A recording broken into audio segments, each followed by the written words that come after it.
You are live. We're live. We're live. We're alive and live. We figured it out. It took us a long time to get here, but we made It it. did. Several billion years, actually. What a beautiful thing. All of them. All those billion years. So, people of the internet, you are talking with Jason the Harmonizer and Lucid love. So good to be here. Lucid Love. And we are the universe. We are the universe. Talking to you Talking all, to us. the universe. So At midnight, 1 in the morning.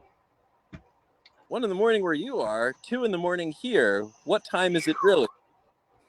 What is time? Which is the real time? uh, I'm chilling here in your future, man. I know it. I know it. You know what Back it's to the like? past. You know what it's like when it's 2 a.m. where you are? You don't. But I know what it's like. I can tell you about it. What do you see out there? There's some moths flying around. Made a I love universe. moths. Flying to the What light. a beautiful little conscious. I like to put myself in their being sometimes and just imagine what it's like to see, to see a blade of grass look like a skyscraper or whatever it might be. It's a really interesting thought. I feel like that's like a real useful practice of like empathy, which is what so many of us humans seem to struggle with in these times we're in. Just putting ourselves in Absolutely. what it would be like to be in their shoes, or what it would be like to be in that moth's perspective, what it would be like to be that blade of grass. And what we find is that we're all doing the same thing, it seems. We're all doing what we're here to do, and we're doing it as well as we can possibly do it. It's all being done, it's all being did, yet nothing's being done and nothing's being did. It's such an interesting It's all such an interesting journey. it's all just universe being universe so perfectly Unfolding in its majesticness. in the best way it could. If it could unfold any better, it would. That moth could bounce towards that light in a better way, it sure would. Mm-hmm. And similarly, we haven't fucked up once. That's right. It's all been perfect. All been perfect. It's all been a process. This process of unfolding, the universe unfolding, the Big Bang itself continuing to bang through us and through this life. Absolutely. Every aspect of it, anything that's going at all, or anything that's standing still, it's all the universe just becoming all that we are. So, Jason, what's your favorite or one of your favorite experiences of the human incarnation so far? Well, I can only speak for my own experience of this specific human incarnation. Favorite. I mean, they're all so perfect is the thing. I mean, like the Hmm. experience that I've thought of as like horrendous and terrible have been essential in my becoming. So, like, to put a judgment on it as to like say like this one was the favorite one. I mean, This is true. Once you get to the point where it's all beauty, right? But in the moment of the original experience, until you get that perception, it can quite literally feel like hell sometimes. it sure as hell does in the moment. And then being able to take that step back and see how essential other hellish things were can make it so that even when you're going through the worst of it, you can know that it'll all turn out all right. Absolutely. And Yeah, by there's all right, no more bad days anymore. mm-mm. The thing is that like even if this worst experience happens, like results in our these forms physical death, it's still all right because what we are not just these forms. We're the whole thing. We are the universe continuing to bang. And when these forms go, we do not. Yeah, undying, unchanging, unborn, never born, never dies. I think I mentioned earlier we were chatting a little bit about the photon test, where essentially they're able to measure the photons in the body, and then when somebody drops the body, that same photon that was in the body appears a few feet away from the body. It's a really interesting concept when you think about the especially you hear it from many religious perspectives too, like Buddhists and yoga, the undying, the never born, the never dying, the changeless, yet changing, most definitely changing. The nature that seems to stay is the ever evolvingness. Like, Yes. we do it through these forms. Once we picture ourselves as like a little baby, like maybe in a picture that we've seen of ourselves, and then we think about all the shit that that baby went through, evolved through to become us, and then envisioning ourselves into the future, into ideally old age. I mean, you know, our body will continue to change and it'll be moving forwards as all aspects of the universe seem to be. Always continuing to bang. Yeah, it's a huge, beautiful fireworks show. Which is why we can take these bombs bursting in air and turn it into beautiful music. Absolutely. The music of this one life that we each get to share. One song, the universe, the one song. Hmm. Many instruments and one song. Oh, it's so beautiful I hadn't even thought about that being what universe breaks down to, the word. Hmm. One song. And that's it. They were so wise, whoever coined that phrase. It's perfect. Absolutely, absolutely. They knew what they were setting us up for. And you know who did coin that phrase? I don't. But you No, know I who don't. I knows? don't. ChatGPT knows. Totally ask it where that term came from, and it'll tell us exactly when it did. Google Oh, definitely knows. so much knowledge at our fingertips. What a world we live in. This perfect universe. Took a long time to get us here. We didn't have this technology to find out these things in the past, but now we do. And from here, we can use these technologies to really set this whole world free. Oh, I'm so ready. Can I I'm get here for it. an Amen.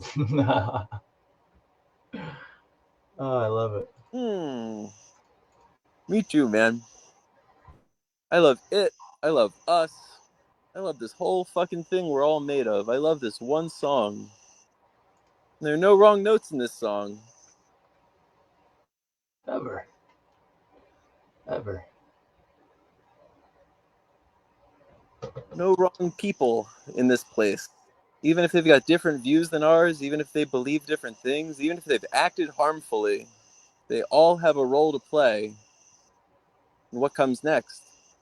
For sure. And as many might believe that they shouldn't be here, or this isn't where it's intended. I mean, I have a perspective that I'd love to share about this being the Garden of Eden. That's a knowing in my heart once we get to unity. But there are certainly some out there, and I've been one in the past of an individual that thought, what did I do wrong to get here? Why am I here suffering? What is this? Why am I? It's a it's a barrier to especially once the heart closes and you're stuck in that suffering. I mean, it's very easy to get the perspective of, oh man, this is I don't want to be here. I don't want to ever be here again. I never asked to be born. What the hell? Yeah, yeah, It wasn't my choice. I didn't choose this. I didn't choose this world to be as it was when I was born into it. And I didn't choose the conditions of my birth. I didn't choose my gender. I didn't choose my parents. I didn't choose the socioeconomic class into which I was born. I didn't choose the nation into which I was born. I didn't get to choose. I don't think anyone else did either, not consciously. If we could all get behind that, there'd be no reason to kill someone else just because they were born on the other side of a border than us.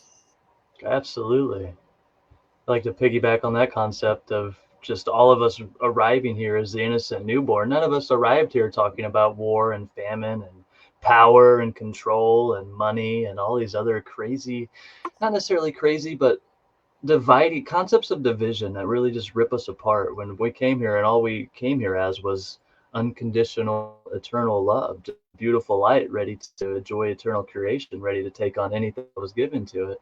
And I see have gone through their incarnations, and I see we had to go through our incarnations and get stuck on a wheel of suffering. And it's hard to remember that we came here as that innocent child, and that's all we ever could be. And it has really people stuck, or they've been given dark paths to wander. They've got stuck in places that are hard to get out of. It's those that really, once they make that remembrance that they came here as light and love, that are able to flip this whole thing on its end and help the whole world remember that we're all innocent children trying it out as we walk towards unity. Yeah, we're born knowing how to share. Like it's Yeah, but knowing how to love, it's in us. before being taught, before learning these aspects of how we're different and how we're separate and how we're uh, special, how we're a somebody. Before we go into Right, our somebody training, as Ramdas referred, right. Yes.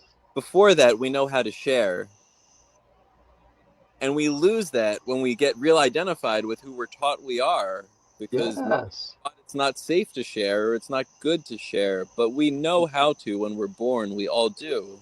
Do we all come here wide open with an open heart, willingly accepting what's ever given to us. And it's not until we're issued our manufacturer certificate with a name we didn't choose, and we're told that we're this race and we're this religion, and that we build our walls this way and we eat our food this way, and it's all given to us, that we grow up into a form that's able to, or desires to, inflict damage on itself because it believes itself truly different than another. And in all reality, there is no borders, there are no walls, there are no differences. We're all the same. We all have the same heart, and we all came here as that innocent newborn without exception. I've never met one person in my entire incarnation that did not start as a baby. All born of a mother. Yeah, absolutely.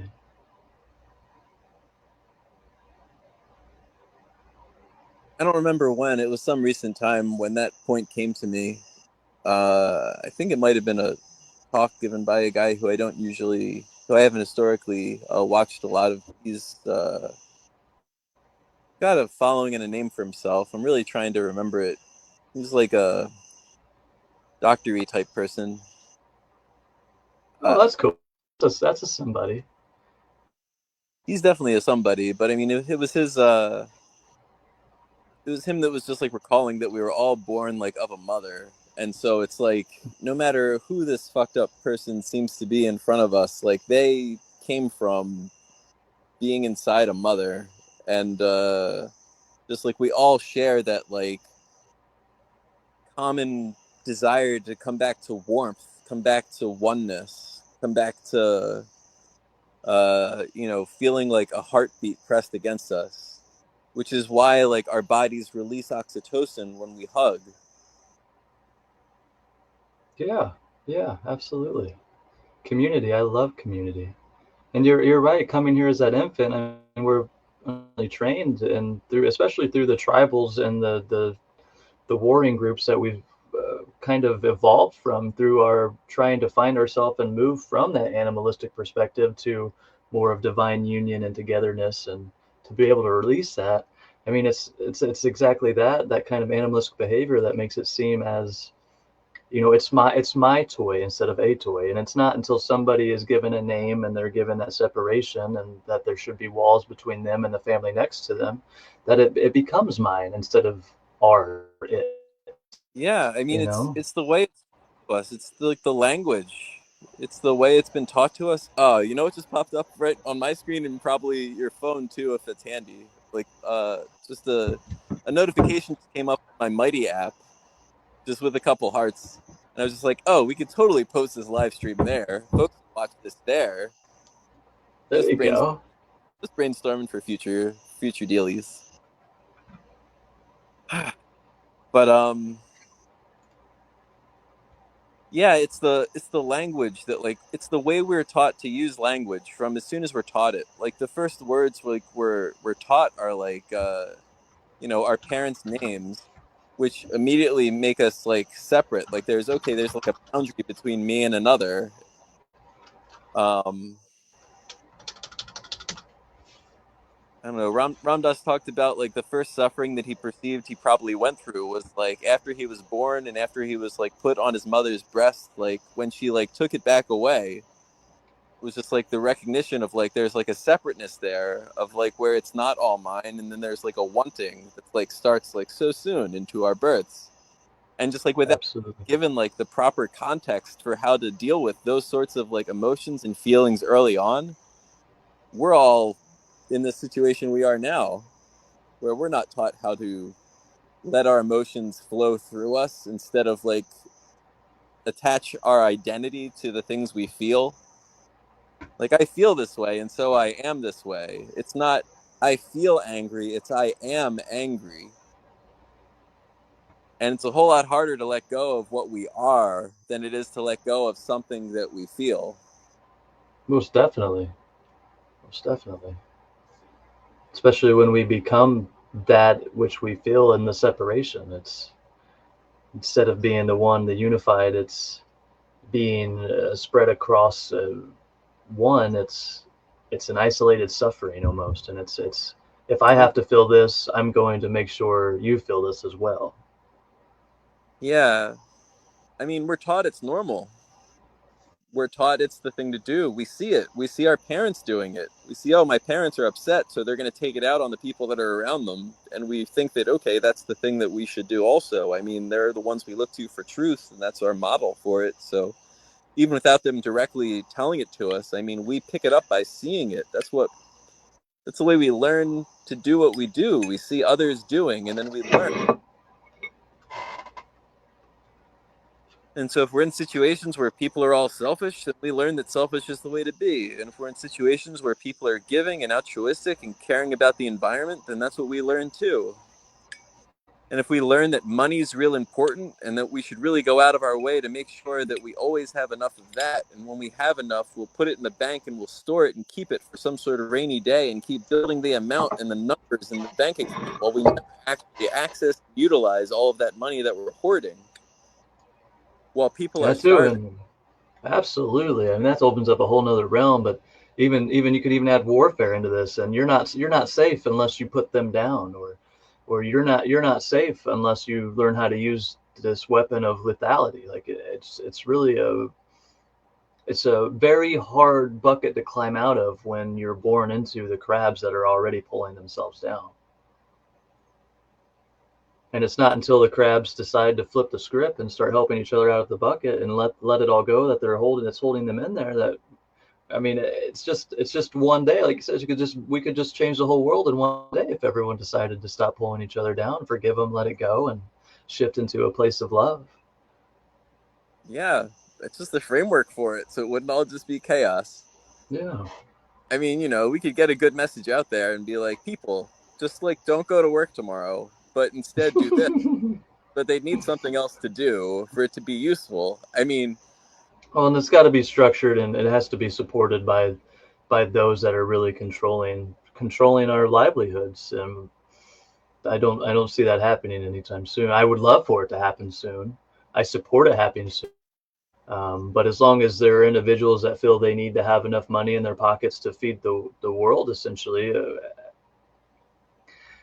the whole concept of money in itself is what's keeping the children starving in the first place. It's where, it's I've got to have mine versus yours, and I want mine to be diamond encrusted, and I want mine to be served on a silver platter, and I want mine in the Bahamas. And when in reality, we could all be sharing all of that together if we came together as one unit, one family, one earth, one flag. But as long as it's divided with all these facades of power and greed, we're kind of just stuck where they put us. And until, of course, maybe history repeats itself. But I would dare say that we're ready to evolve past history repeating itself in the sense that violence is ever necessary to shift the current paradigms of which we live in. I've heard that evolution works a lot like a spiral. Both our personal evolutions and the evolution of all things.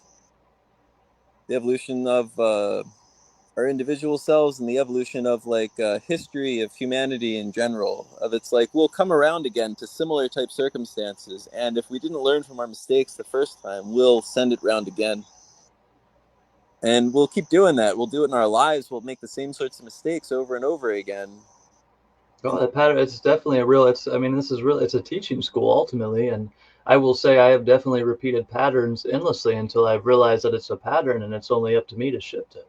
And I would agree with you that that expands as far as collective consciousness can go.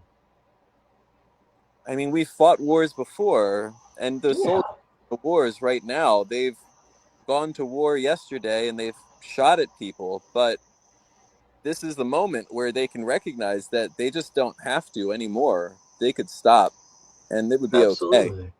And I think the thing that helps them realize that is just seeing the generations of suffering that have flowed from such things. My father's retired military. His back's tore up. He's got weights in his body. He hurts every day. He aches every day, suffering every day for what? Because somebody shoved a flag in his face when he was a child and told him that that was the right thing to do, was to go put people down across the ocean for what exactly? For a paycheck? See, some people can go through all that and have those questions, and other people can go through all that and be like, well, I already made all these sacrifices for it. I mean, I've already done all these things, and yeah, I'm suffering, but I mean, because I've already suffered, it makes sense to keep going and pushing forward. I've Yeah, already suffered. exactly what I mean. If I felt this, well, you should feel it too. Yeah, Instead of realizing, I wish I never had felt this. I wish I had a new choice. I wish there was another option. I wish I would have been into a world that was full of peace and sustainability and love for everybody. But it's I, w- those that I have wish, suffered that are able to make that decision for us. yeah, I wish education was free, but I had to pay Yeah. for it. So fuck these other Yes. people getting all this debt-free debt relief shit. Hell no, we're not going to forgive the debt. I had to pay for it. Fuck these Yeah. other people. They What a have to. concept. Yeah. But I mean, that's the mindset. That's the mindset that we're dealing with here. That's the mindset we got to dismantle because it doesn't serve us. Well, I don't need, we don't have to do it violently either. I mean, every No, not single at all. person, even those in those mindsets, came here as a baby, and what was given to them was given them to make them become what they've become. And if they could realize it, that they could hit their practices out there. There's ways to do it. There's pathways given to us by gurus, millennia, from Christ to Buddha to whomever. It doesn't even need to be religious when we open our hearts, but there's ways we can hit the reset button and choose a new pathway for us and future generations. And it can happen on the drop of a dime. It could, like I said, it could happen overnight. Yeah, I mean, we go back to this possibility of like what would happen if everyone at once called out sick for work the next day, call it a mental health day. But maybe not everyone, maybe not the people who are doing life-saving work. Maybe the people that are in hospitals might take it upon themselves to know that everyone else is doing this and not take the route of, well, everyone else is doing it, I'm going to do it too, but take the route of saying, we're all in this together, and if someone gets injured or hurt, it's important that I'm here to take care of them. So maybe some essential personnel will stay on while everyone else takes off of work, just to let the people who who have lots of money recognize that the people actually have always had the power, and that the Sure. people united will never be divided. Absolutely.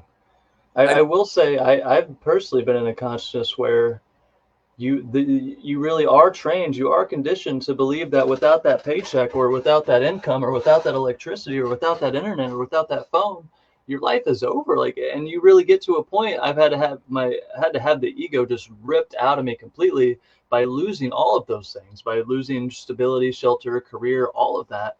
And I really did suffer deeply through it. I really thought my life was over. As if life was going to end because I didn't have money coming in, which is never the truth. Food is growing eternally. Like it's the world is always sustainable. It doesn't matter who owns it per se, as long as they're getting people. It's the structures of control and the structures of money that keeps it divided so much. Where, I mean, we have enough food on the planet right now today to feed 1.5 times the population, but it's more important to have more paper slips in your pocket than to feed the starving children. It's such a silliness that I think as more hearts open, it's inevitable that we come to a place where we realize, you know what, we are all the same. You know what, we don't need all of this suffering. You know what, I don't need to work 80 hours a week. And you know what, life is going to continue regardless. Life does not stop.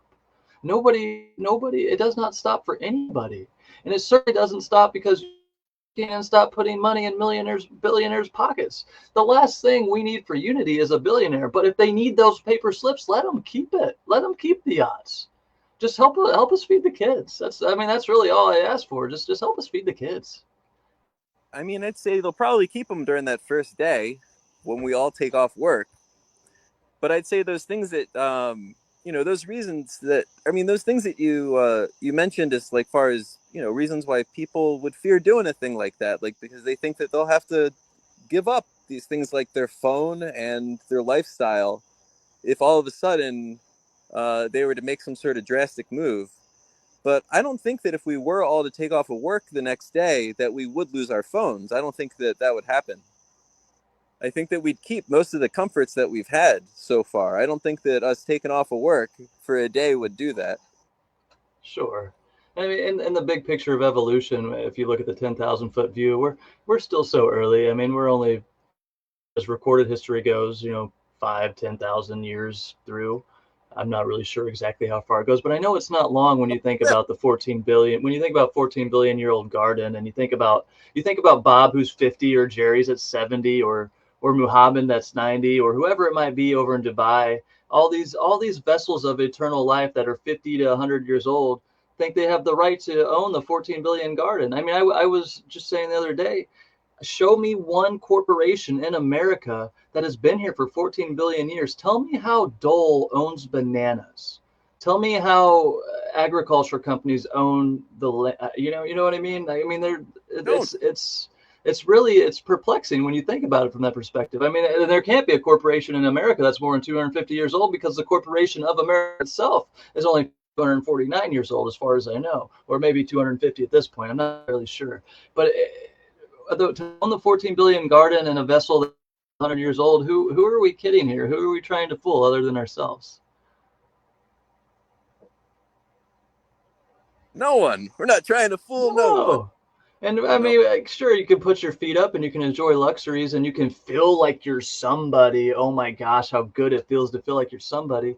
But wouldn't it feel better if everybody was a somebody and everybody loved you and you felt safe everywhere you go and you saw love everywhere you went? You knew everyone was taken care of.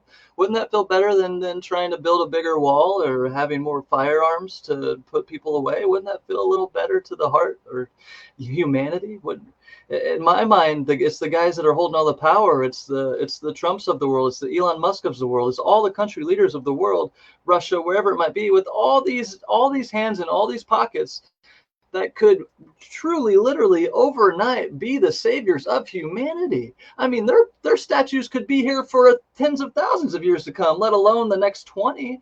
I mean, at this rate, as we do it now, as we are now, there's always going to be more egos to come and replace those statues. And as our vessels are, I mean, nobody is living more than 150. I don't care how strong their technology is or how advanced, how much money's in their pocket. It's just not happening. Why not be, if that's really what you're here to do, is build a legacy?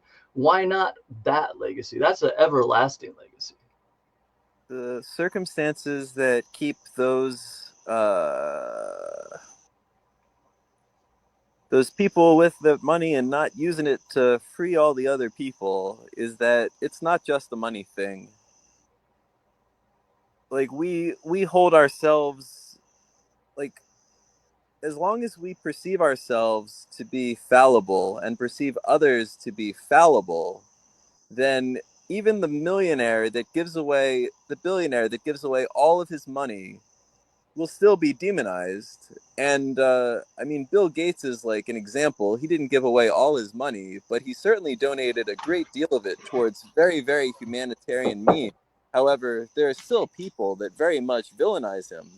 I mean, people on the other side of the political divide, I mean, have created all sorts of stories about why this man is a horrible person and why his actions acted in the best of intentions still sometimes did cause harm. And they did, it's true. That's the thing, is that without having the perspective of knowing that we're all one and that we're all doing the best we can, someone can do the best they can and still be judged harshly. Sure, and that's a key word. You said it. Divide. The division. It's the and it's the perspective of knowing we're all there's only one Earth, and I don't. You can draw imaginary lines all over any map you want to. You can put it in plaster it all over schools and teach kids that that's truth. But in all reality, we've all arrived here onto the same one Earth. We're all the same life. We're all the same, no matter where you look. We're all of this. We all breathe the same air. We all have the same blood in our veins. We are all the same. We are all one. And it's only We're this all constant that make it happen. You're right. It's there will always be somebody to shame another or guilt another, unless they truly believe that they are family, they are one, they are of each other, and they're shown that in earnest. It's always going to be me versus you until we realize there is no me versus you. There's only us. I feel as though the younger people will understand this first, simply because they've had less experiences being indoctrinated into the way of the world. I found this to be true so far in speaking with younger people. They're just like, "Oh yes, I believe it. I believe it." Yeah. And that's what I love about evolution so much is, I mean, it's intentional that we have such short lifespans right now because the consciousness that gets so rigid, so stuck, especially the ones in power. We need the shifts. We need the new consciousness to come in and see what they see. And unfortunately, it requires a little bit of suffering for us to evolve. But like you said, I mean, the new life is always coming. It never stops. New life is always coming every day. And the old consciousness is always revolving, always recycling back into that new consciousness and letting go all of those things that have held it down so much and just releasing it. Honestly, the greatest gift ever given to somebody stuck in a place like that is the release of that burden, of that body mind, so they can come back again into the fresh perspective. Yeah. I mean, I think that the old way of waking up will eventually just become the way we all are. I mean, I don't think that other people will need to necessarily go through the same suffering that you and I had to go through in order to come to these perspectives. I agree. I think they just awake with it because they're Well, they'll have here. listened to us, and we There have you the go. Yeah. perspective. I mean, we have wisdom to share because we've gone through it, and if we've gone And through it, everybody, wise about it. I We see it more and more often. You're right. Everybody's doing it these days. Everybody's sharing good stuff everywhere I look. I mean, and I do kind of stay away from news outlets and news media, so I don't get stuck in all the propaganda, all the suffering, all the bad stuff. I stay very spot on in my consciousness. Let me go to positive news, or let me go to goodnews.com or whatever it may be, and I keep that kind of stuff in my well-being. And I love to say it from my perspective. We're living in a wonderful world from my perspective. But I yeah, also, when I chat and I look out and I see the things that other people are swimming to, I know after I've swum through it, after you've swum through it, after others that have swam through it that are also sharing good gifts, good perspectives, good knowledge, good thoughts, we're moving in a better direction. I mean, we've never ever before in the history of mankind been able to communicate so openly in front of other people. If you think about these conversations we're having right now, and just some of the things that we've said over the last 20 minutes, if that were shared 2,000 years ago, we'd be hanging on crosses with nails in our wrists. just the possibility for you and I to be here is so contingent upon our times. For you to have discovered me through a Ramdas satsang group video Zoom meeting, I mean, impossible 10 years ago. Like, no way we Literally. could have ever met each other to be here speaking now to the broad public. anyone that might be seeing this chat. And by the way, I don't have the Facebook screen up. Do we have any viewers? Is anyone on? Is anyone checking us out? I'm curious. Honestly, I don't know, but I know as we progress, we'll fine tune it and share it where Oh, we can share it. I'm not worried in the slightest. I'm just wondering if we had any live viewers right now on with us. It just shows live. So I don't know Okay. if that means zero or I've never really paid attention to the live broadcast before. I don't think I did one back in the day when I was producing some music, but I've never really noticed how it functions. There might be like an icon towards like the top corner or lower corner, just like showing like a little image of a person and like numbers next to it. I think the powered by StreamYard logo is covering it possibly. Perfect. Yeah, Be it'd be better. it'd be Well, anyways, for anyone watching, so glad you're here. So glad you. yeah. Welcome.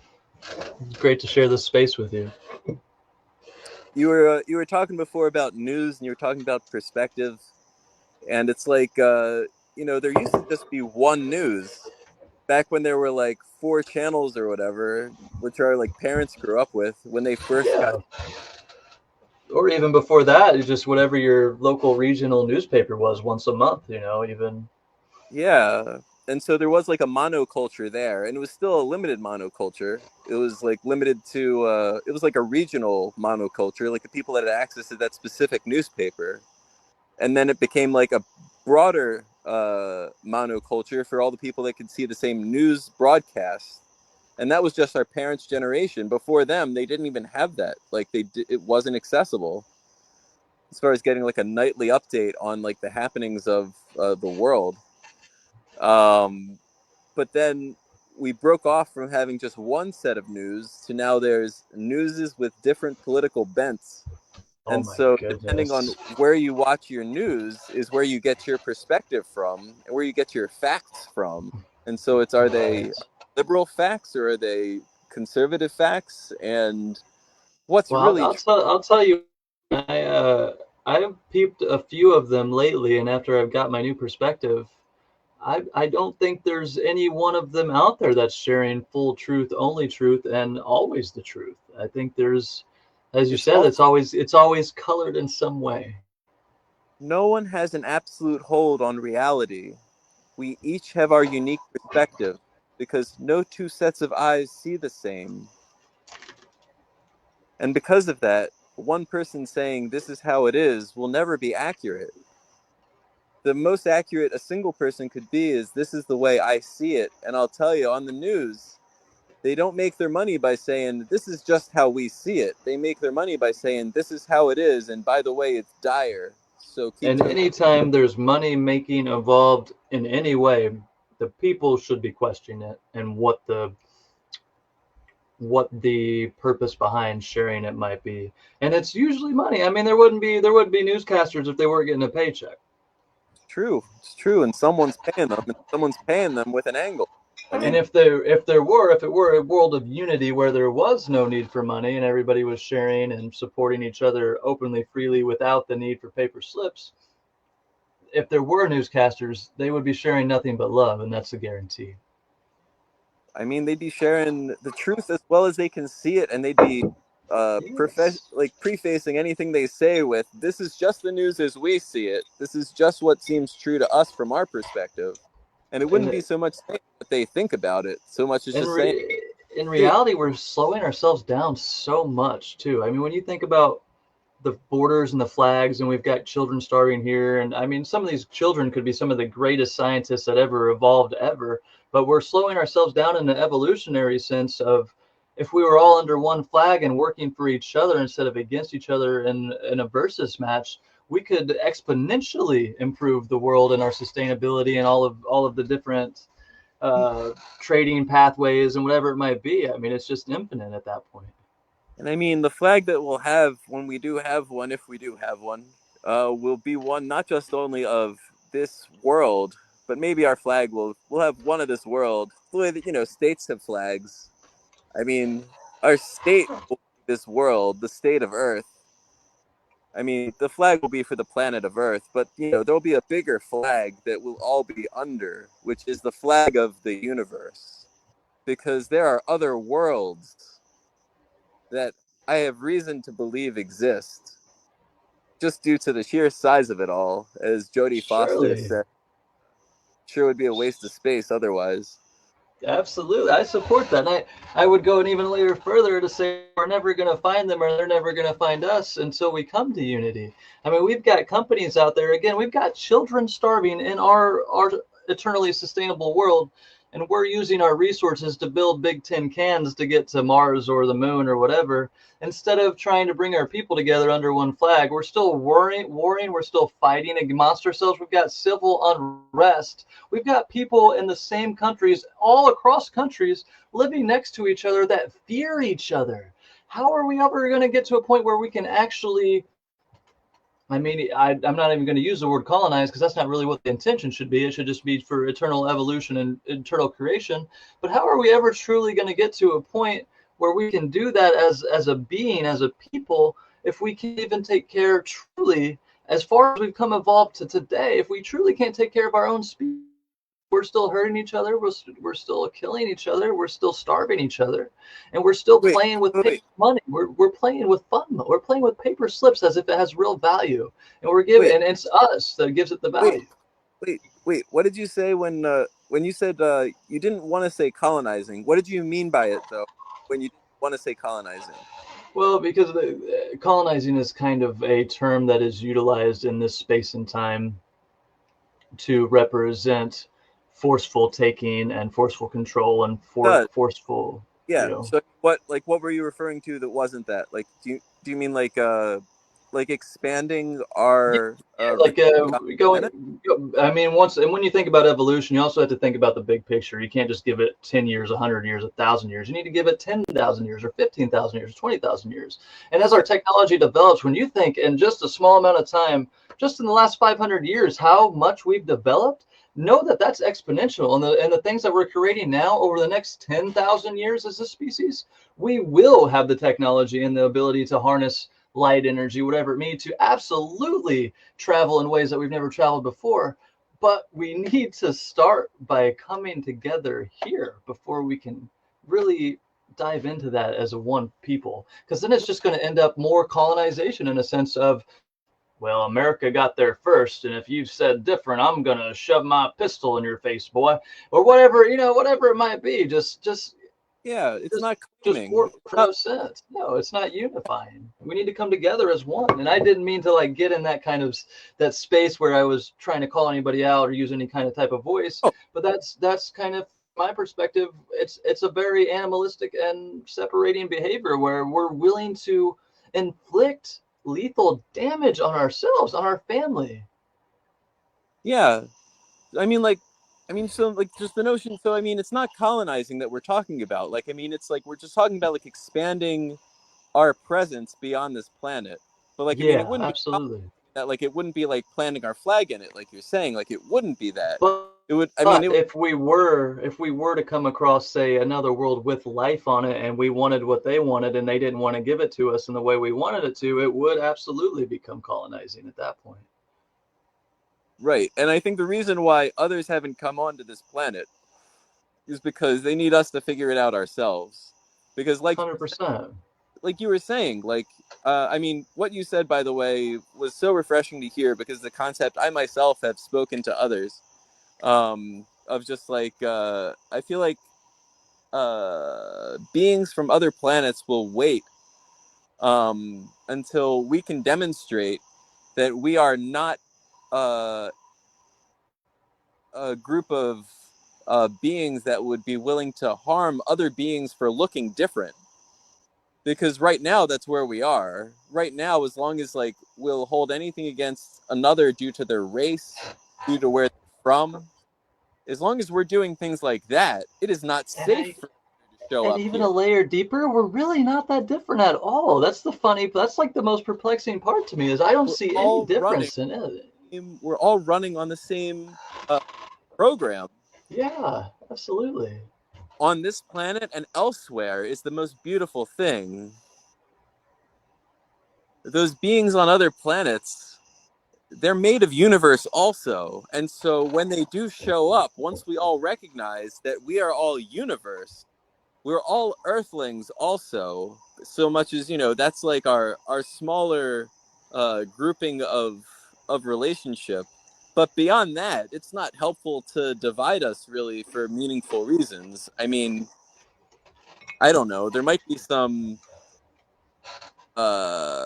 physiological differences between certain races that have have usefulness in distinguishing between, but not in any sort of meaningful treat people Well, different sort of the way. the truth is that it's been through we truly have evolved from what I would call animalistic consciousness and separation into a place where we can actually now have the ability and the desire for, and many to come together as one. Like I see that being the pathway forward, but in truth, in evolution, in reality, it did serve the purpose in the sense of it got us to a point where we can and will do such. Like it needed to happen. It happened. Let's let it go. Let's come together. We could do it overnight. We could do it tonight. If the people This could be it. We could decided, stay on this yes, it's just flip the fucking all dial. Just log flip the on. dial. Yeah.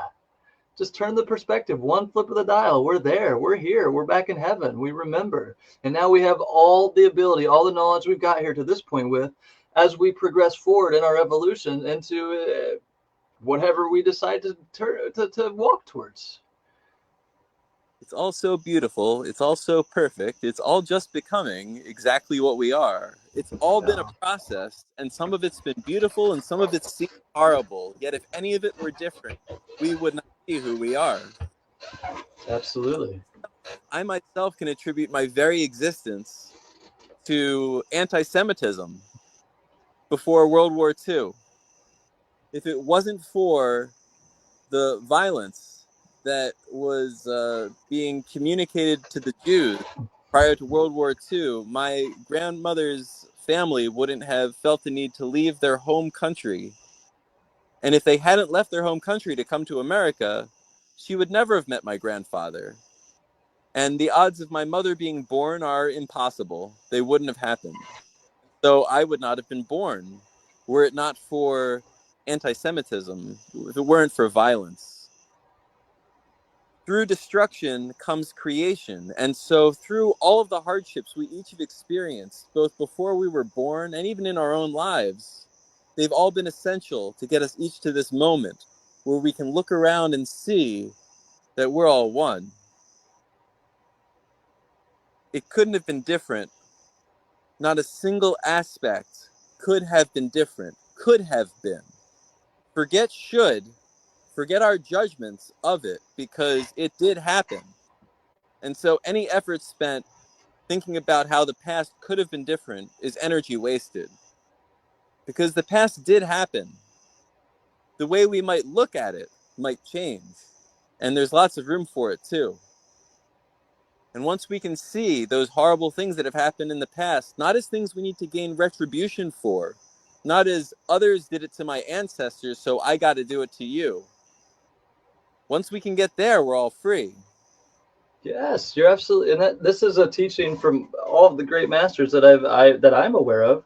I mean, Yogananda said, "I am a child of spirit. I hold only good memories," meaning all memories are good once you see them from the perspective of love. Or Christ said, "Become again as a child, be reborn." He's meaning let all that stuff, all those burdens we carry, let that be by the wayside, and let's see how we can make it better today.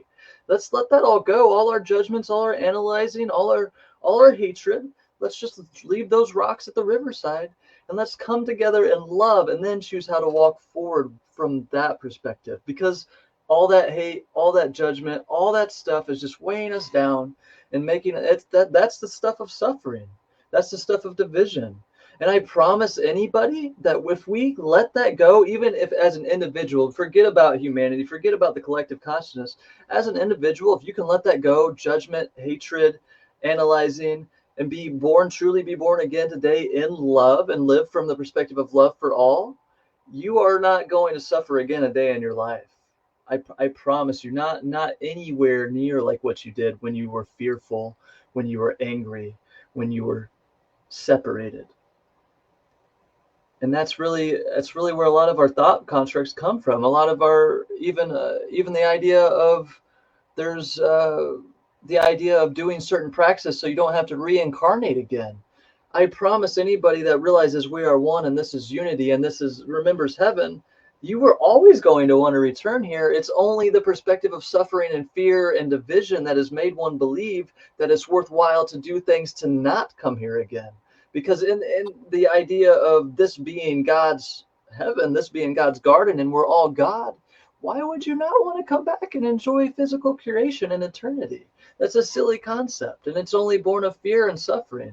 When we can let that go, when we can let that whole concept, and I don't want to throw the Buddhists under the rug, but it's not all suffering once you realize it's not all suffering. It's all love, it's all life, and it's all here for us. And when we come together as one, that whole system of deciding to essentially run away or hide or not face it, it doesn't exist. You don't need to go do practices to help shift a mind that's not been conditioned by hate. When you're born into this world as pure love, and that's what's given to you, and you see love and peace everywhere, you don't need the things of the suffering world that you've had to use, that we've needed, that have been very helpful in helping us shift. The Buddhists and Buddha, absolutely, hands down, some of the most amazing teachings and beneficial trainings and evolutions to help us get out of that place. But once we get to a place, there will be a place we will get to where they won't be necessary anymore, because we will have arrived to union and unity. And that's hard to accept, because we're pre-programmed, we're trained to see suffering everywhere right now. But there is a place in our timeline, I promise you, dear friends, where that doesn't suffering is a word that is not even in our vocabulary any longer. It perhaps in tomes or novels, but it won't exist for us as beings. A lot of us want to go to God. Like a lot of us don't believe it's possible. Like a lot of us see it as like, well, that's for someone else and not for me. That's for not this lifetime. There's too much shit and suffering I got to deal with. I mean, I'm not gonna get there. I mean, like a lot of the religions these days don't really give us the means to get to God. It's not I mean, it's not some external. It's recognizing that we are it. We are the eternal. We Indeed, there's are. nothing but God could be born into heaven. It's all God everywhere. Every breath, every bug, every plant, every tree, every you, every me, every us. It's all God dancing with God. And it's the perspective of the separated mind that's made us believe otherwise. Yeah. I mean, it's not that we ever are separated. It's just the perception. Right, We're all exactly right. we're all God that's Exactly right. forgotten. We're all God that has found our way out of Eden because somehow we've figured that our bodies are shameful. What a silly perception that one is. I mean, we could probably find our ways back into Eden if we could all recognize that our bodies are not shameful, that there are no aspects of us which are not literally made out of God. Those are the keys. Release shame, release guilt, release fear, release judgment, pick up love, pick up forgiveness, pick up truth in all things. And wow, you're right. We're back in heaven. It can happen overnight in reality. It really can. It's a shift that, I mean, for myself, it did take a lot of meditation. It did take the whole eight limbs of Ashtanga. It took satori's and samadhis and a lot of inner navigation. But once you are there and you realize this is heaven again, here we all are. There are many paths to get to where we are. Yet, Yes. our having taken these paths, due to Ramdas having taken his paths and being able to share his experiences as openly and honestly as he could, to really not only give perspective into, these are things that make sense to him through what he's been taught, but this is through what he's learned through his lived experiences. So much value was gained through that to make me into who I am. And similarly, here I am now with not only Ram Dass's past experiences that I've absorbed through watching so many of his talks, listening to so many of his talks. He's such a great speaker. He gets very deep. I love him so much. So it's not just him, though. It's him, but it's also Eckhart Tolle, and having read his books and having derived wisdom Yeah, through applying that too. I mean, so it's distilled wisdom combined with distilled wisdom, combined with my own lived experiences, makes it so that I'm in a position to teach things that Ram Dass couldn't teach because he only had absolutely. experiences. You're the evolution of it, absolutely. And all the other great gurus, the Wayne Dyers and Louise Hayes and the yogis unnameable. I mean, it's all been flowing into us, to everyone, and we're all the next step of the evolution. And And so you from here, like our ability to transmute and transmit their information, the information of these other gurus, these other wise souls, and to take this wisdom and distill it through our unique filters so as to share the aspects of what they taught that still seem relevant today. For us to figure those parts out and be able to have those to share, it makes it so that the wisdom hasn't been lost over time. The things that are true have stayed, and the things that are true live on. And the wisdom of these teachers who have since passed live on, and so they live on. oh yeah, the truth is forever. The love is forever. I mean, Lao Tzu, fucking long time ago, was he around, yet his truths are still uh, alive and vibrant, and they play off of other things and come together. And you know, Buddha's notion of this world is all suffering, that was what he said. But you know, from our unique perspectives, we can take those teachings and we can figure out how they fit with the world as it is, to see that, you know, from the perspective of a separate self, hell yeah, there's a lot of suffering. Absolutely. Yet the Buddha Absolutely. himself didn't suffer very much from his Buddhahood. Got Oh no, going beyond. he found union for himself, certainly. Yet to give the teaching of it's all suffering to the people that weren't yet where he was, and to recognize that from the position of Buddha and Buddha's perspective, not to say, hey guys, no, it's cool, but to say, hey guys, no, it's all suffering. You got to see it's all that first in order to get on the path. Yes. That's the true light, to be able to see the steps into the future. And I mean that's why the teachings are so perfect, because it's allowed evolution to evolve in the way it really was always meant to. From the darkness to the light, the proverbial lotus flower through the mud to the sun. It's all perfect. It's like the movie The Matrix, which has been so instrumental in my life. The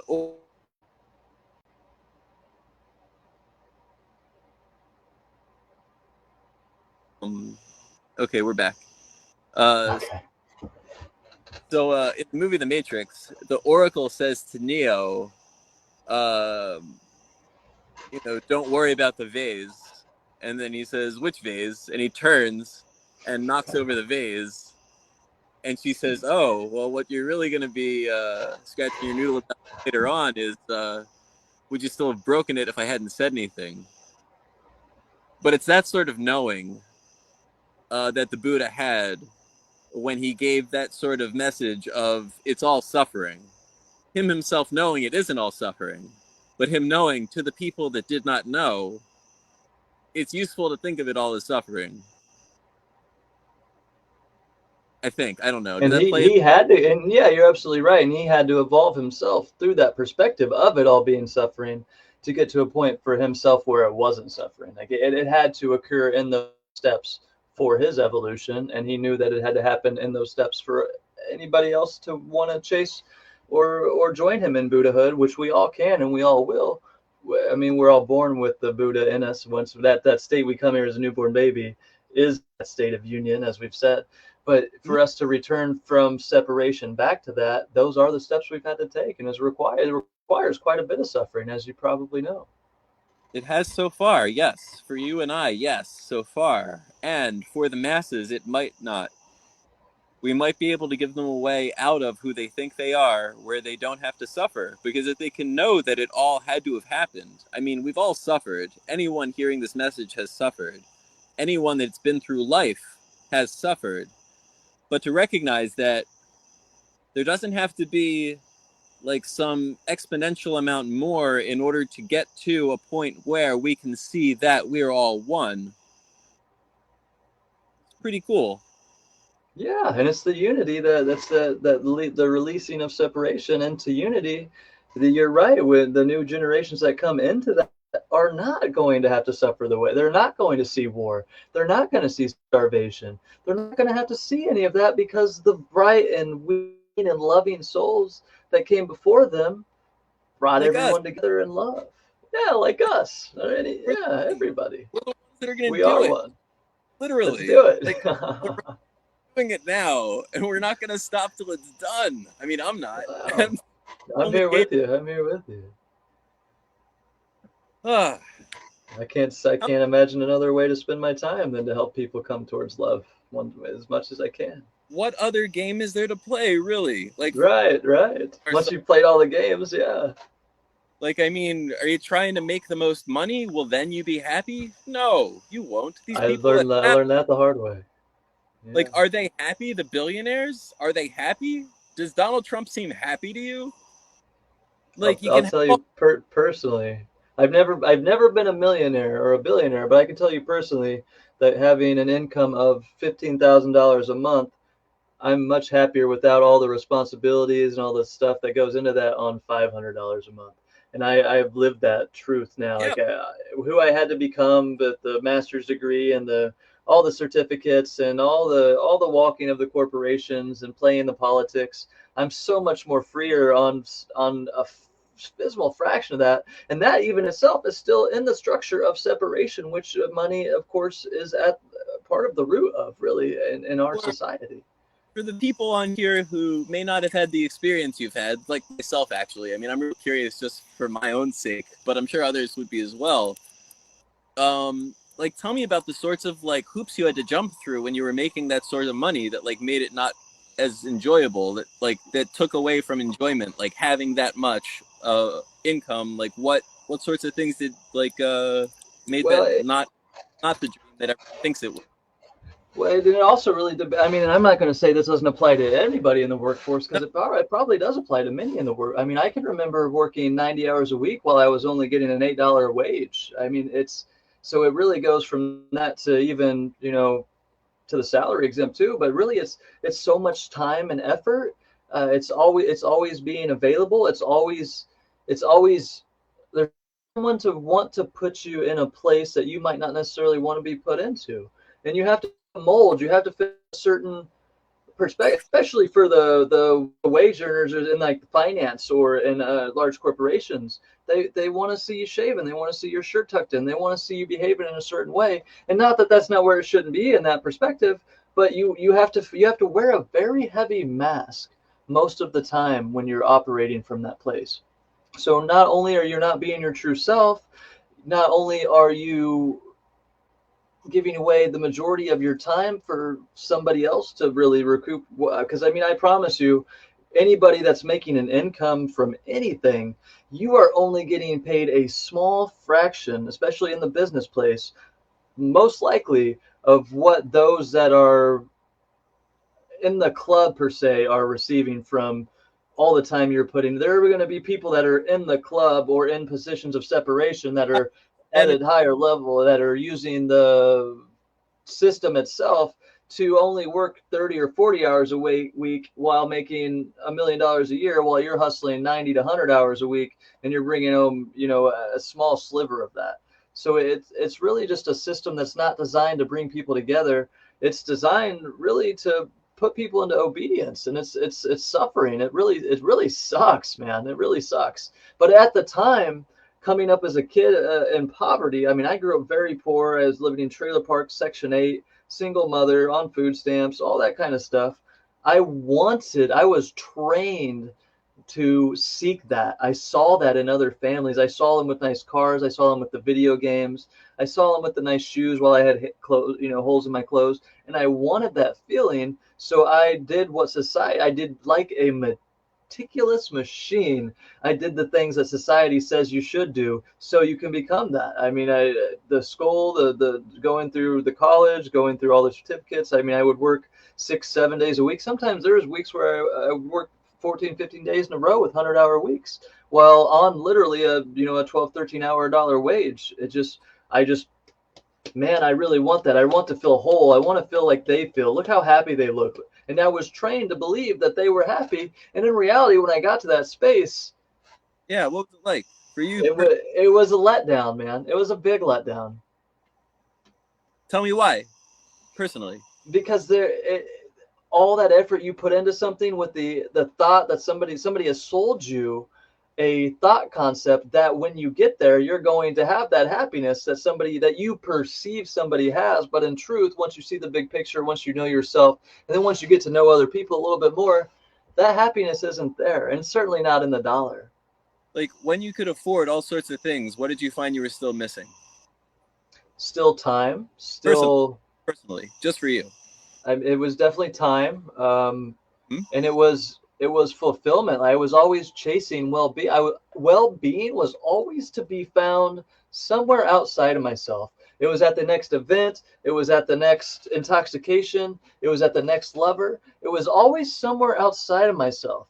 And again, it wasn't until I got that all ripped away from me, the career, the ego, just totally ripped out of me, and I was put, on food stamps in a shack in the woods essentially, that I got to be able to find more of me in me, and to find that all that stuff that I used to seek outside, that I was trained was always out there, that was going to come after the college, was going to come after the career, was going to come after all these other societal check marks on the proverbial checklist of being the ideal, I guess, American, really, from our perspective, because that's really the only perspective I have, but I'm sure it exists all around the world. But to do that, and then to get there, and then to have that, I mean, I was driving a souped up 300 SS. I had extra bass in my trunk. The thing was clean, sitting on 22s. I mean, I had friends to go out, hang out at bars all the time. I was going to raves. I was doing all the partying, and then I was still working through all the week. I was always looking for something outside myself. When's the next movie? When's the next meal? When's the next? When's the next? When's the next? And I was never actually whole, but I was satisfied in the sense of, man, they've made it. They told me I've made it. They've made it. They're happy. I'm going to keep trying to be happy. And then it wasn't until I realized that that stuff wasn't making me happy that I started to make the shifts in my personal life towards yoga, towards meditation, towards all those different things that made me realize, boom, baby, the happiness was here all along. It was never out there. Beautiful. And you spoke to a myth that I think pervades all of, at least this country, but probably all of capitalism, I guess, where it's that you have to, like, I mean, where we go to work doing a thing that we don't love, get a couple hours of freedom at the end of the week, where we could then do the things that we really like or we really care about, as opposed to doing something that we love that benefits humanity, which would make work itself be a joy and nothing we would feel the need to ever want to make extra space to get away from. Absolutely. Yeah. I mean, it's essentially spending 80% of your life not being who you want to be so that you can get money to be who you want to be. And then, I mean, that's a risky game to play, because in all truth, you don't know how long you're going to live. You don't know if you're going to have that weekend coming up.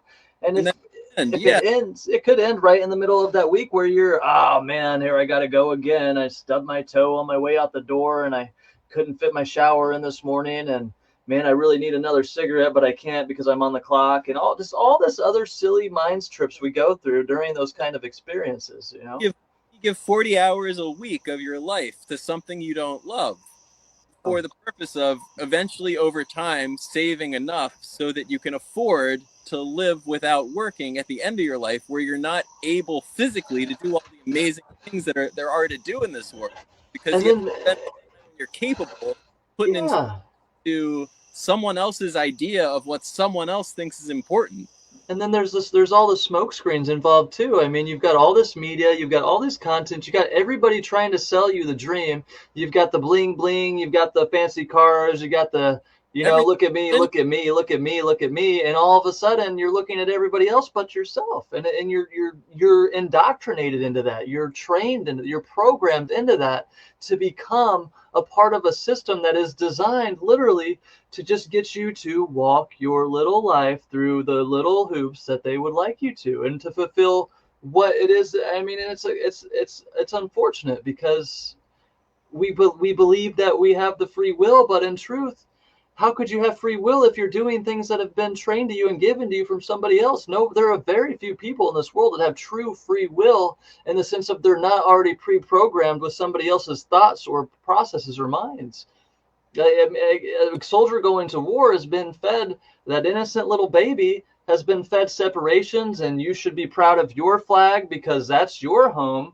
And really, it's all one world, it's all one earth, and it's just these facades that we keep using to go around ripping each other apart, and for a little bit just so we can experience being on top, when in truth there's enough room on top for everybody if we would just build it out horizontally instead of keep going vertically, because that vertical climb, that's what's causing all the suffering, to make it seem like somebody up here is different than somebody down here. That's just not the case. That's a smoke and mirrors game. There's nobody up here, there's nobody down here, we're all right here. We can all have it all, or we can all keep shooting each other trying to get what we can, and just keep turning our cheeks, I guess. I've heard that if we're not working to make, if we're not working to accomplish our own dream, then we'll find ourselves working to accomplish someone else's. And And that's the that's also a structure of capitalism too. I mean, I would dare say that in a world where it's all one and we're all sharing and it's all one family, we all really truly know we're all family. Like, we're all brothers and sisters, fathers, mothers, all one. Everyone is immediate family. In that world of true unity where everyone is immediate family and you love them as such, everybody's dream is going to be fulfilled, because I mean, and it's there, and there's enough there for everybody to do it, it's not work. It's not work when you're taking care of Yeah, someone. absolutely. It's absolutely When you're doing something for someone you love, it doesn't feel like work. never. When you love someone, you go out of your way to do anything for them. And when we're all so worthy of love, oh, it gets so, so beautiful, this world, because we're not in it for ourselves, we're in it for all of us, because we're all Yeah, so worthy. We're all just one. Whew, I'm with you. I'm with you, Mr. Harmonizer. beautiful. So, free will was another thing you touched upon. And my stance on free will is we don't have it. No one does. It's all just the universe. We're We're we're in we're, we're convinced that's a whole nother concept, but the free it. will from us, as we see it, as the perspective, especially in a pre-programmed society, sure, you can go out and you can choose your flavored bagels. You can go out and choose what type of cheese you're going to have for dinner. You can go out and make these seemingly choices, but in truth, the real choices are being made for you. Man, I'm And so glad you're having this conversation with me. I'm so glad because, I mean, without you coming in with those examples, I would have skipped straight past them, but they're so useful for everyone to hear. But I mean, it's so cool. Like, I mean, as far as like free will goes, like, I mean, here are like some like basic breakdowns of where like the concept of having free will doesn't really, I mean, it falls apart. So, I mean, you don't get to choose the next thing you're hearing right now. You don't get to choose what I say next. You don't get to choose how your ears interpret it. You don't get to choose whether or not you speak this language so you could then understand these things. But as far as like the next thing that you're going to think, who gets to choose that? Like, I mean, I'm not reading off a script. I'm just opening my mouth and shit's coming out. And when we have back and forth, and as you've spoken so far, I mean, you're not reading off of anything that's written. Like, no, who's not at all.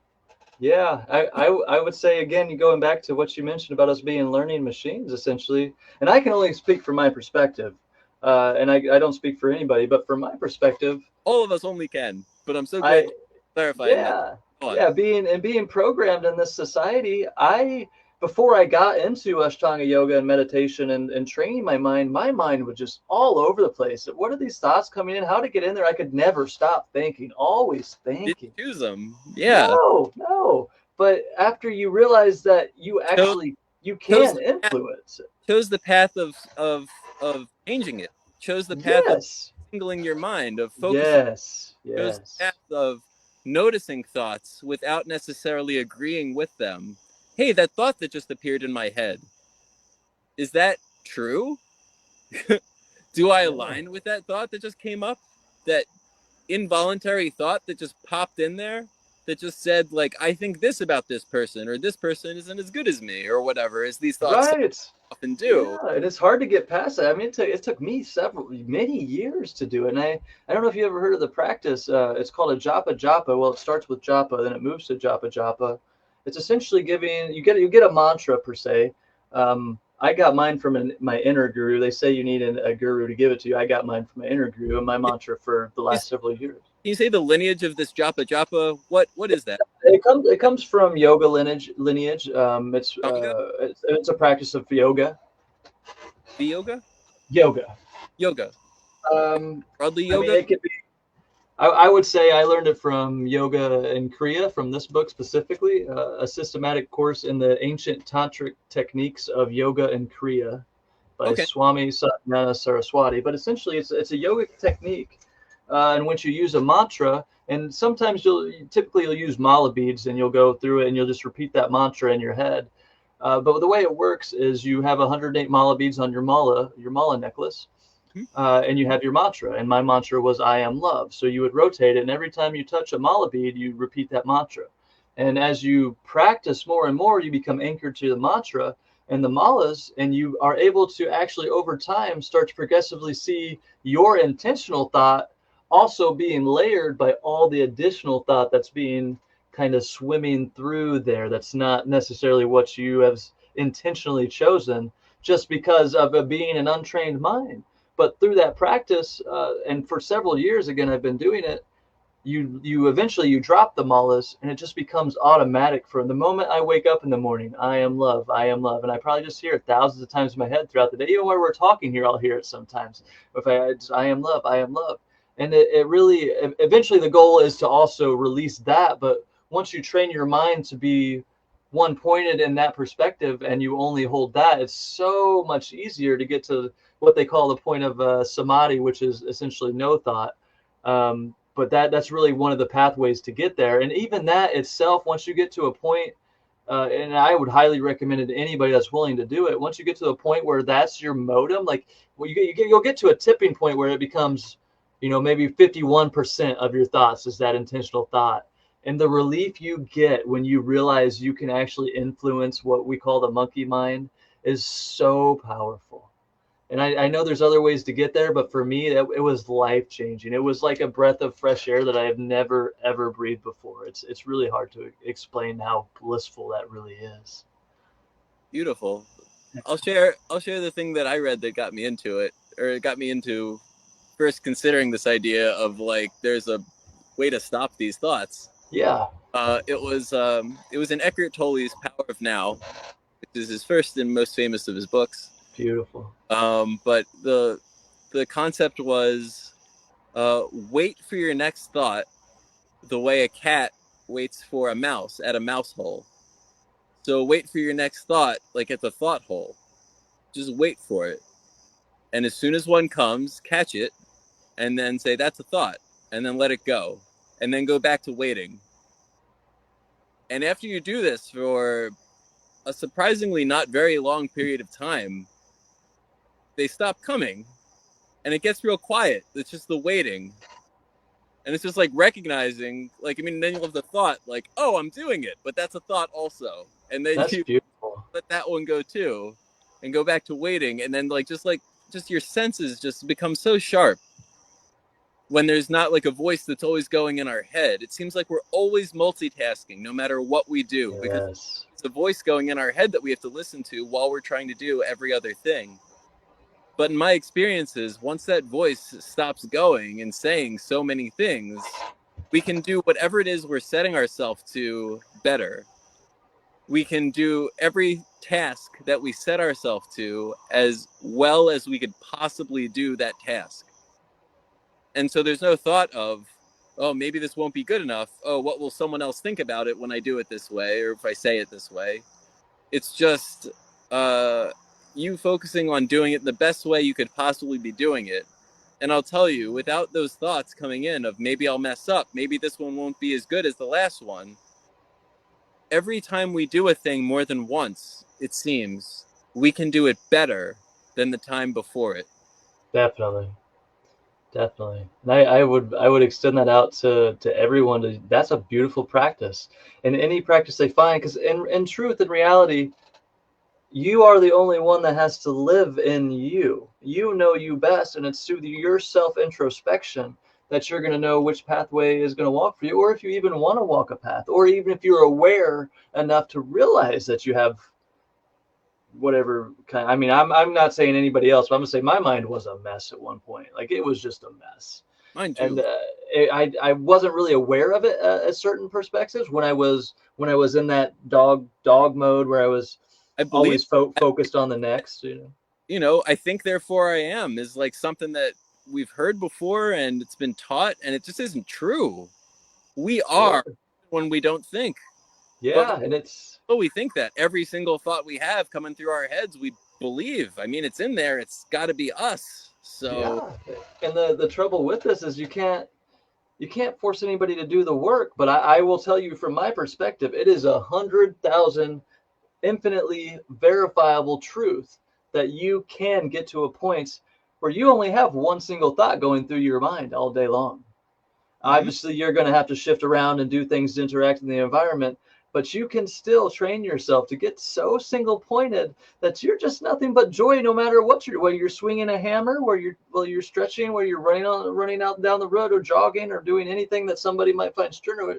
You can always be right in here in a place of pure love no matter what you're doing once you get to that place. And I'm sure you kind of experience that with the cat technique too. Yeah. I mean, like, love wasn't necessarily a part of that specific, like, just getting the mind to stop so much as like, Yeah, yeah. wow, there is so much to experience that I am just like not able to experience while I'm multitasking by like hearing the thoughts in my head about everything, labeling everything, like seeing something and like saying like, oh, that's a leaf. And like just putting like the word to it, putting the label, putting the English word to it, puts it in a box so that I'm not looking to see what else is there in that shape form of what I'm calling a leaf.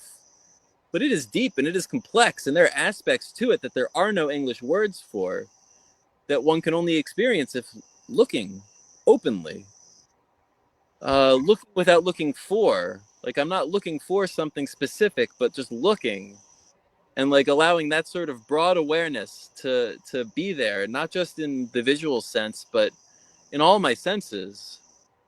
There's so much in this world to experience when that voice in my head stops going. That voice that's always labeling and judging, it seems like what the mind was has evolved for. The reason why we have these minds is to solve problems. That's what our minds do. And it only makes sense that we would look to them often because we've come to make even interpersonal interactions into a problem. How's this person going to see me? How do I present myself most authentically? These sorts of thoughts are the ones that still come in sometimes. But it's recognizing that we're all doing the best we can, and we're all trying to do good, including myself. So if someone else thinks poorly of me for me doing the best I can, well, I can't control that. We can't control what other people think. We can only control ourselves and put our best foot forward, which can only be done if we're not thinking obsessively about what other people might be thinking about it, or even what we might be thinking about it, even That if we're right by ourselves. there. Yeah. That right there was so heavy for me. Always adjusting my shirt, always checking myself in the mirror, You know, as if I wasn't able to experience me being me because I was always experiencing me through somebody else's eyes per se. Yeah, I mean, making eye contact in the mirror and really knowing that, oh, hey there, person Yeah, doing the best they can, fucking goddamn universe itself, making the best choices you could possibly make, never having fucked up once in your life, because all those things that have happened in the past that were seeming fuck ups were literally essential to every next thing that happened, even past things that happened that caused harm to others. I'm not saying that they were something I would do again, but I'm saying that when they did happen, they couldn't have been better. A lot of people, you learn from them. You didn't get stuck on that wheel again. A lot of people get stuck on that wheel, and they'll go doing that same thing to 100 different people, not realizing that it's just one ship, like one little learning of what's going on and really understanding it and how to change the self. It's really never about anything outside of ourselves, and that's really the main teaching, is to figure out what it is inside us that is getting us caught in that same cycle. for a lot of us, there's shame and there's guilt that we carry about Definitely.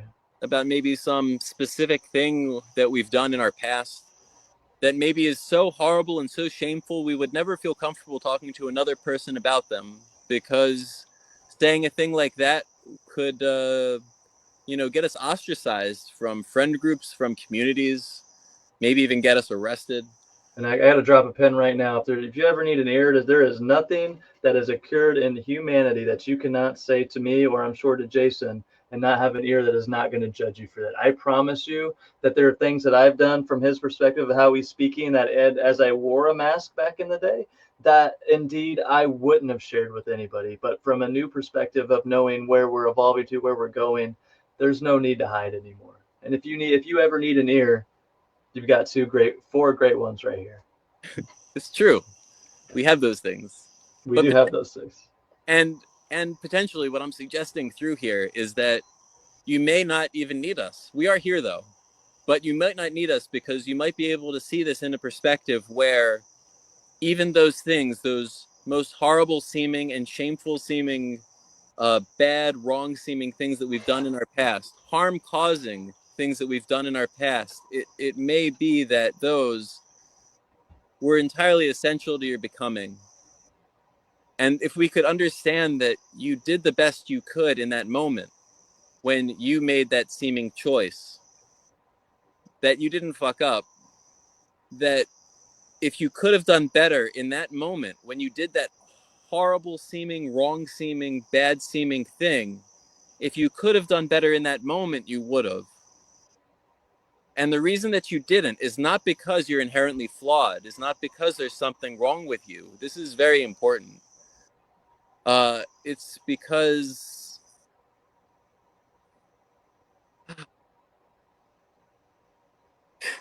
it's so dramatic, but really I lost my train of thought and I was just like looking at a leaf and thinking how beautiful it was, and it totally caught me. Now I got to go back because I don't usually interrupt myself to say this is so important. Where were we? Where were we? Oh yeah, why we haven't fucked up? Yes, because in that moment where you did that thing, this most horrible, shameful seeming thing, you were literally doing the best that you could do because you're made of universe, and the universe literally doesn't do less than that. The reason why you did that thing, that horrible, wrong, bad, and shameful seeming thing, is for reasons. Reasons specific to your person, reasons that had to do with shit that happened to you before that time. Things that you were taught, things that you were learned, things that maybe you had experienced and perhaps are, I don't know, perpetuating a cycle of abuse, something that had happened to you.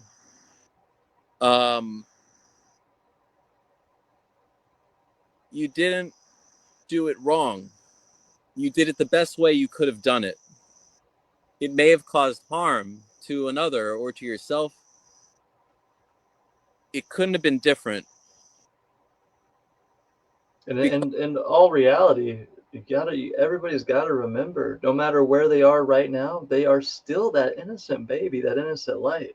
And it's not until we get to a point where we're fully awake and we hit that reset button in forgiveness and love, where there should ever be any responsibility for anybody. But the truth is if you come to this point here and you remember that you were that innocent light, and you do hit that reset button and you forgive and love, and you're nothing but forgiveness and love, you're not going to do anything again ever from that point forward that you learned from in the past. At least that's my perspective. My knowing is that there are things that I have done in the past that I could never, ever, ever do again from this perspective of truth and love.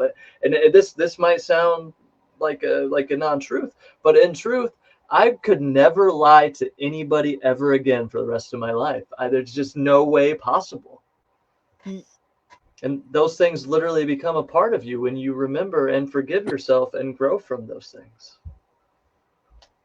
Life gets so much easier when you never have to tell a lie to anyone. You don't have to Absolutely. your head. As soon as you decide you're going to tell someone something less than what's true, you've got to keep inside yourself a part of yourself that knows that it's untrue, that knows a different way of speaking to this one person than you otherwise would speak to others. God, it gets so free when you don't have It to lie. does. It gets so tight, and you got to carry this thickness around with you, and it's so much easier without it. It's going to get dark for a second, but I'm still here. No worries.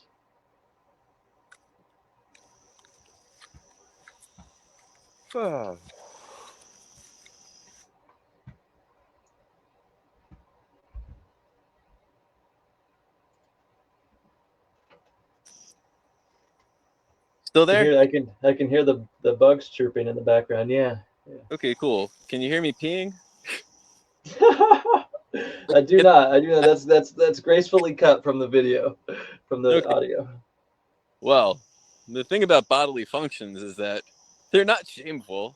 They're fucking No, not at all. so wild that we live in a society that can't talk about these things. I mean, we might have to edit this out if we repost this somewhere because it might. I don't know. Probably won't. No, it'll make the podcast. No need to wear masks here. If you wanna pee, Jason, you can pee. Thank goodness. And I mean, you can pee free and without fear. Cannot stop me. Facebook could maybe, but you could not. Couldn't stop me from peeing. Could stop it from being seen. So yeah, as long as there's no footage, I think we'll be fine. Mm-hmm. Yet, that's a later episode. Yeah. From a totally different perspective. Mm-hmm. Probably a different platform. But tune in. Yeah, I'll be naked sooner or later. We'll make it possible. Oh my goodness. Nothing shameful here. Not a thing. No shameful aspect of this form. It's all perfect. We all are. Absolutely. But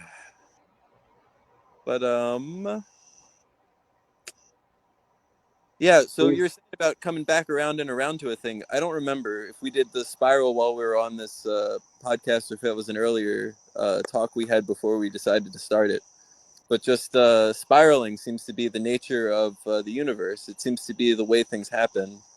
Like, we'll replay the same sorts of circumstances over and over again. We'll perpetuate abuse until we come to the point where we can transmute it.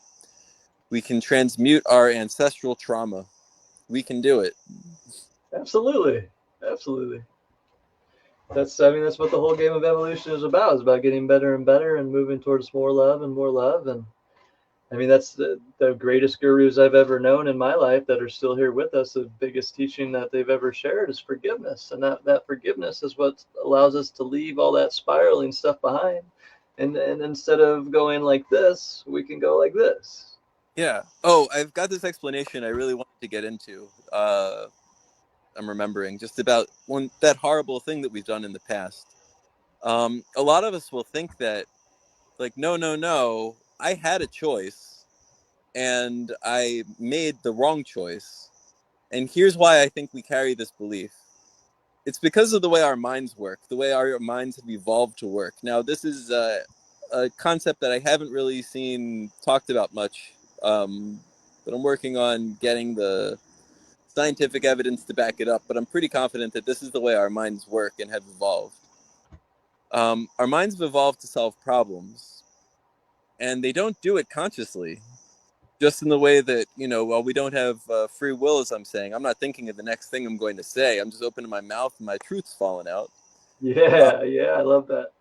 yeah, our minds will solve problems subconsciously without English being involved. We don't have to consciously think the thoughts of solving a problem for our minds to do it. And so our ancestors, back when we were like cavemen, this came into play when we were like up against a saber-toothed tiger, and we see a stick on the ground as we're running away from it, and our mind puts together this idea of what to do the next time we see a saber-toothed tiger. But we don't do it consciously. We don't have language at that point even to even be thinking in English or any sort of other language about what we'll do next. But when we do come across the next saber-toothed tiger and we see that stick, we reach down and we pick up the stick. We're ready. So in our modern days, we don't come across the same problem twice. Like a complex social situation, like that situation where you did that wrong, bad, and shameful seeming thing. And so, right after we are doing the best we can when we make that choice that we later judge to be wrong and shameful and harmful, and we didn't see it initially, we're then consciously, our awareness is dealing with the fallout from that, dealing with the bad thing that happened and us trying to put that fire out as well as we can. And then while we're doing that, our mind, independent of our conscious awareness, has come up with exactly where in the course of events leading up to the negative circumstances we're now putting out, something went wrong. Something led to the negative circumstances. It figures out exactly when that point was, and it comes up with the alternative for us. It drops that in our mind right next to us. Like the idea of picking up the stick to fight off the saber-toothed tiger the next time you're in that situation. That's the reason why our mind drops that thought there. So later, after the smoke is cleared, when we look back consciously now to see what went wrong, we go over that memory trace. When we see that moment, the one where it all went wrong, we see right next to it. I mean, our mind identifies exactly where it was the point where it all went wrong. And so when we go back and look and see that point, right next to it, we see the other option that we could have done where it all wouldn't have gone to shit. But because it happened subconsciously, it looks like we had a choice to ourselves when we look back on it. It looks like we could have done that better thing, and we chose the wrong, bad, shameful thing. And therefore, we are justified in believing that we are a bad person. We are a flawed person. We are not a child of God. No such thing. No such thing. No such thing as one that is not. However, I believe that that concept keeps us also stuck. That concept of believing that we are shameful and believing we are less than and believing we are flawed and wrong and bad due to something Yeah. we've done in the past. There's an aspect of ourselves then we have to keep separate. We can't talk to other people about it. We have to keep ourselves separate. We can't embrace the love that another's giving us because if only they knew this one thing about us. And so we're not available to love as fully as we could if we could love ourselves fully. And we can't love Ever. ourselves And fully. that's We're holding on to this idea that what we did was so shameful, we're not lovable, we're not forgivable. yes. And that's where it starts. It always starts as it's an internal work. It's always an inside job.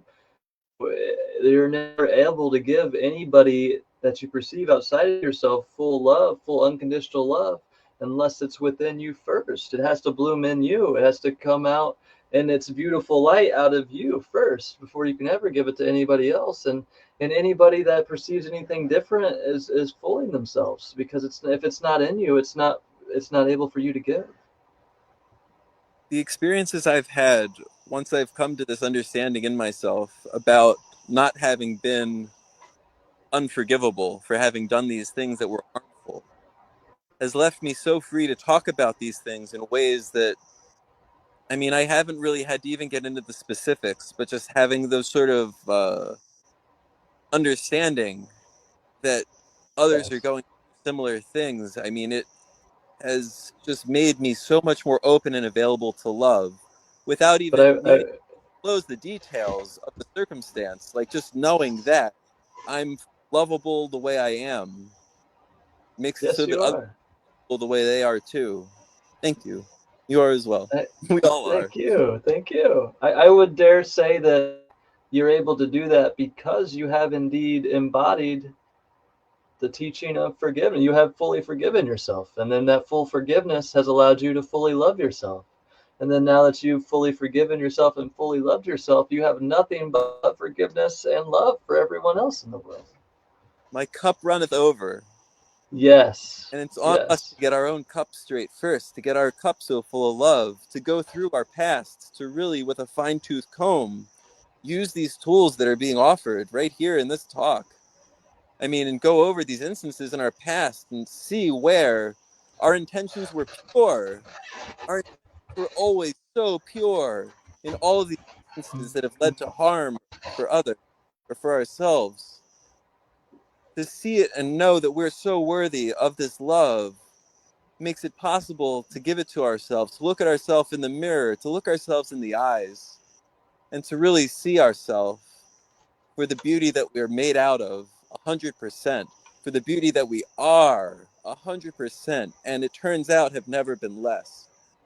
To forgive those younger aspects of ourselves that have done things we've perceived to be shameful. To forgive the job we're in that doesn't represent our values or maybe does things that are harmful to others. To forgive the courses of action we've taken in the past that no longer represent the love that we are. And to know that from here it can be different. And that it's never too late, no longer how long we've walked down a wrong road, to turn around. One of the most beautiful things about being human is to feel free to change our minds. I think it might be a sovereign right as far as sovereign rights go.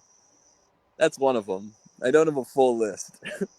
But the right to change our minds is one of them. The right to say no is another.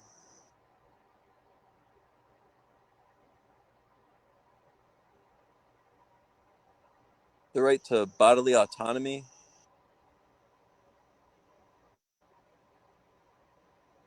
The right to love. My God, it's our goddamn right. It's a birthright. Absolutely. Born into it. It's our birthright. The love that we're made out of. If only we could know how one we are with it all, that I am the universe itself, speaking with the universe itself, through the universe itself. It's a beautifully majestic piece. It's the viewer, the viewing, and the viewed. It's all right here. Here we are again. I am the universe, breathing the universe, smoking the universe, loving the universe. But until we can get this love straight for ourselves, yeah, it's going to be hard to love others. But once we can get this love straight for ourselves and know how worthy we are of love, we can know that no amount of seeking for more can get us this love that we are. And once we know we don't need any more, we might be willing to let go of some of these things that we perceive we need. Like going to work tomorrow. Maybe we can call out sick and just We'll fucking love get there. ourselves instead. Just really There we go go. our personal lives with a fine-tooth comb. Take a day to do it. Just go out in the woods. Go fucking be by yourself in the desert. If you're watching this from that place, I mean, go find a place where you can be you and no one else's opinions of you could ever impact your you-ness. And move your body in the way that feels well for you because there's no wrong way to move it. Feel all the feels because you can't feel it wrong. See all the sights because you can't see it wrong. There's no body on the planet that can see it or feel it just like you can specifically. No unique set of eyes could see it the same. So yeah, call off work. Call off work whenever you see this. It'll be great because you'll see it staggered because some people will see it tomorrow and some people will see it the next day. And so, yeah, if you're in a position where you're not doing work that's really saving lives, it's important for you to go in where, like, you know, you couldn't get someone else in to cover you who might not have seen this yet.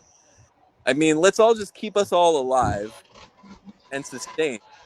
and And let's definitely go figure out that we're ready don't to put literally. yourself in a place where you're gonna lose your job or anything like that, because we don't want anybody to not be sustainable, especially in the system we're all still trying to march I don't through regularly. I don't know. I think we could change the system as one tonight.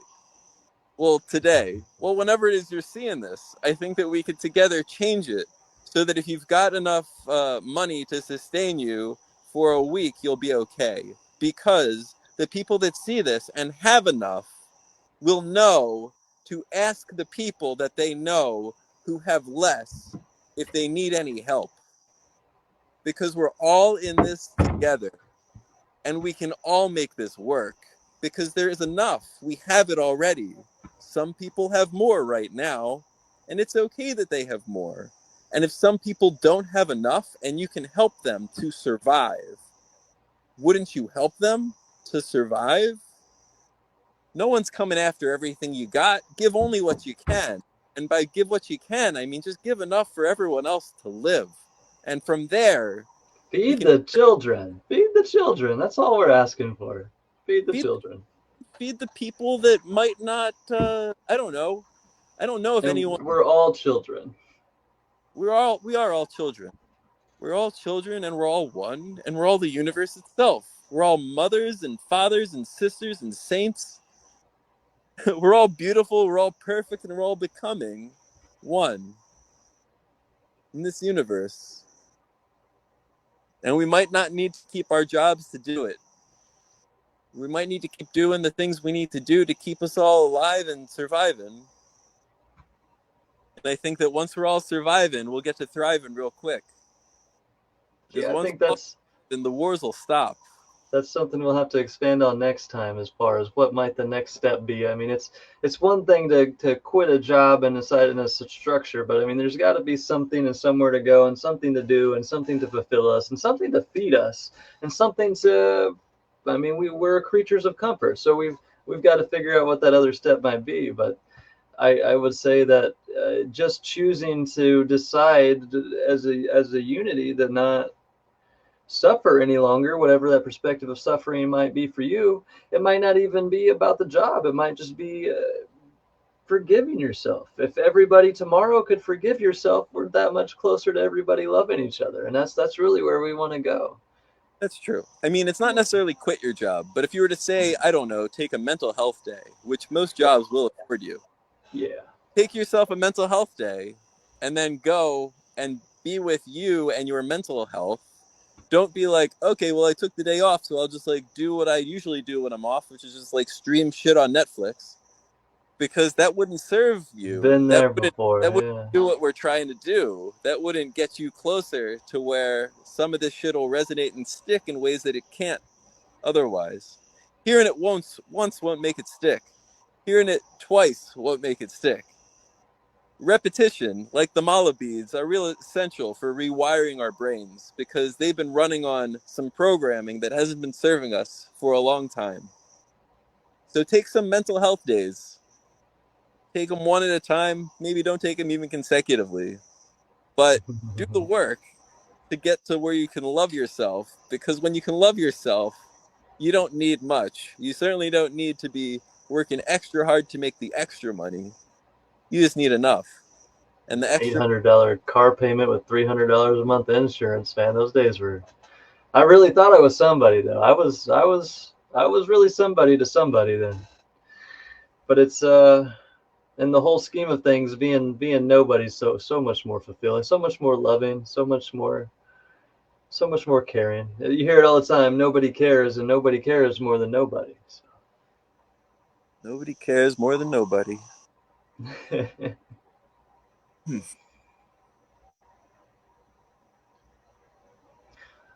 I care. Well, I know you do. I know you do. Jason the No, Harmonizer. It's I'm nobody been and everybody. it's been a beautiful nearly 2 hours with you tonight. I think I think we've made a dent in our proverbial whatever it is to be dented. We've definitely done the denting. I think we've slapped quite a few topics tonight. We've jumped through quite a few tips, and I think it's been a beautiful, bountiful, plentiful blissful discussion. And Perfect. I'm hoping we Good can do better. many more. Yeah. Yeah.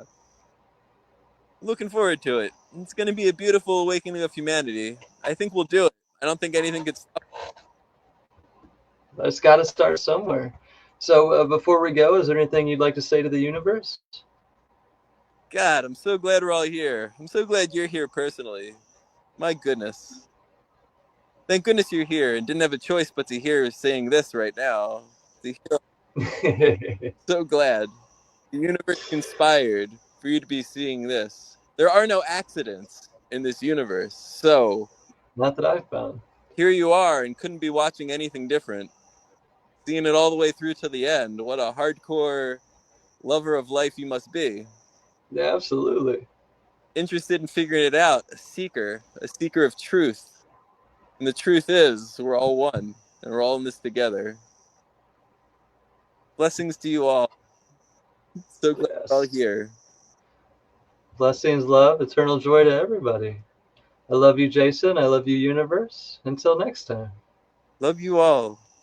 Till soon. Peace.